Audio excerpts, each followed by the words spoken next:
बात तब की है जब मैं एक कॉलेज स्टूडेंट था और मेरी एक प्रेमिका थी जो आज मेरी पत्नी भी है। उसका काल्पनिक नाम सिमरन था। हमारे प्यार के बारे में किसी को कुछ खास पता नहीं था, पर उसकी हम उम्र एक मौसी थी जिसका नाम रजनी था। काल्पनिक था, उसको हमारी सारी बातें पता होती थी। आज हम कहाँ घूमने जाने, सारा दिन क्या करते, मतलब उसे सब कुछ पता रहता था। कभी कभी जब मैं उनके घर पे कोई नहीं होता तब मैं सारी रात उनके घर पर रह जाया करता था और मैं सारी रात मस्ती किया करता था। यूं ही एक रात मैं उनके घर पर रुका हुआ था, तभी ना जाने कैसे उनके पिता कहाँ से आ गए और मुझे सिमरन ने उसकी मौसी रजनी ने छिपा दिया। पिताजी के ऊपर जाने के बाद मुझे बाहर आने को कहकर सिमरन ऊपर चली गई और रजनी को पास छोड़ दिया। मेरी और रजनी की भी कई बार फ़ोन पर बात हो चुकी थी। कई बार हमने प्यार के बारे में भी बात की थी, क्योंकि वो एक तलाकशुदा औरत थी। कभी कभी उससे सुहागरात के बारे में भी बात कर लेता था, पर मुझे पता नहीं था कि ये मेरी बातों का ये मतलब निकाल लेगी। सिमरन के ऊपर जाने के बाद अचानक से रजनी उठी। उसने दरवाज़ा बंद कर दिया और फौरन मुझसे लिपट गई। मुझे हैरानी तो हुई, पर सोचा कि शायद वैसे ही किसी चीज़ से डरकर चिपक गई होगी, पर ऐसा बिल्कुल नहीं था। अचानक ही उसने मुझे गले लगाना शुरू कर दिया।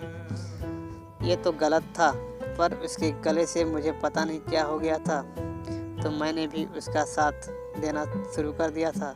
और फिर उसके बाद जो हुआ वो आप इस वीडियो में देखिए। तभी मुझे एक एहसास हुआ कि जो भी कर रहा हूँ वो गलत है। मैंने उसे पीछे को एक धक्का दे दिया और उसे सिमरन को भेजने के लिए कहा, तो ऊपर चली गई। थोड़ी देर बाद सिमरन नीचे आई तो उसने मुझसे कहा, आज मैं नीचे नहीं आऊँगी और रजनी तुम्हारे साथ ही रहेगी। यह सुनकर मुझे बहुत अजीब लगा।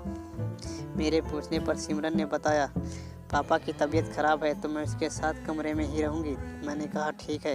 यह सुनकर सिमरन चली गई, पर जब 1 घंटे तक कोई भी नहीं आया तो मेरी भी आँख लग गई। गहरी नींद में मुझे ऐसा लग रहा था कि जैसे किसी ने मेरी जीन्स खोलकर मेरे साथ खिलवाड़ कर रहा है। तभी मेरी नींद खुल गई। रजनी ने सच में मेरे साथ खिलवाड़ कर रही है। मैंने उसे पीछे हटने को कहा तो उसने जो मुझसे कहा मैं सुनकर मेरे होश ही उड़ गए। उसने कहा अगर